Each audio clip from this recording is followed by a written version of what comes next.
আমি আর রবুল ঘোরার জন্য আজকে আসছিলাম মধুখালীর রামদিয়া পার্কে।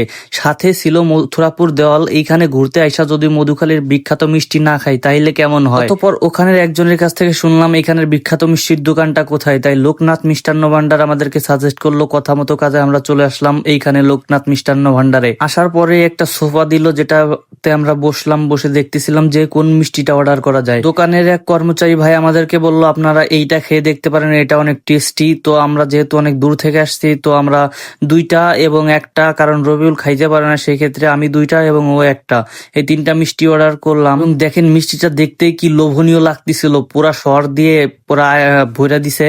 এবং এখানে আছে দুইটা মিষ্টি, 600 টাকা কেজি দরে আমরা এই মিষ্টিটা নিয়েছিলাম। দামও যেমন মানও তেমন। আলহামদুলিল্লাহ, খেয়ে আমি খুবই খুশি।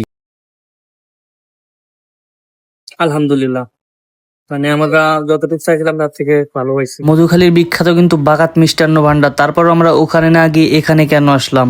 সবাই বলে ওখানে এখন শুধু নামেই আছে, কামেই নাই। তো তার জন্য আমরা এখানে আসলাম। আপনারাও চাইলে আসতে পারেন, এখানের মিষ্টিগুলো সত্যি অনেক ভালো ছিল।